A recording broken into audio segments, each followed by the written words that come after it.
Okay, so for our new chord progression, we've got E minor, C, G major, and D major. Okay, so real quick we'll review these in the open position and then we'll talk about the anchor finger. So I'm gonna move in a little closer here. Our E minor is gonna be low E open, 2 on the A, third finger on the second fret of the D string, and then everything else is open. So we're playing all 6 strings. Okay, E minor. Then C, which we should all be familiar with by now. But we don't play the low E on that one. G major. 2, 1, 3.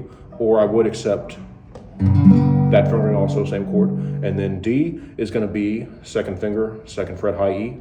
Then third finger, third fret B right above it. And then first finger on the A, second fret of the G string. And we play only from the D string down. And there's our D major. Okay, so our standard progression is going to sound like this with the open position chords. And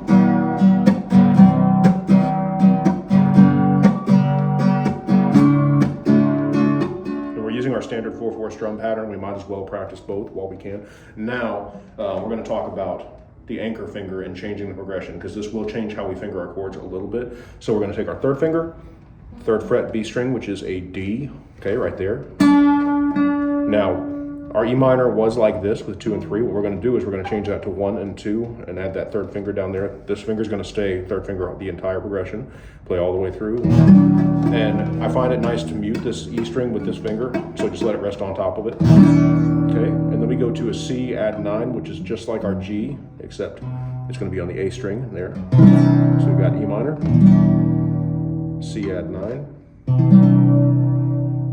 G, just move those 2 fingers up. And then here, we can play D while muting the E, like that, or we can have that open E ring out. Kind of an open airy sound because it's actually a D suspended. So I'm going to play it once with standard chords and then once with the anchor finger, just to give you an idea.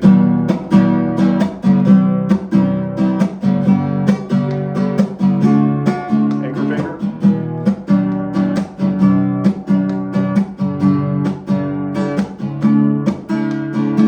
Now, one more variation we can make on this very last chord where we hit this D. Okay, we can actually make it a D with an F sharp, and the way we would do that is actually bring up this first finger all the way to the second fret on the low E string, and now the second finger takes the position that the first was in. So we have 3 on the B, 2 on the G, and 2 on the low E. And we play all the way through while again muting this bottom string. So this is going to be a walk down from our G to our D/F sharp like this. G. Okay, there you go. So if we wanted to pick it, just to give you an idea, we could make it sound like this.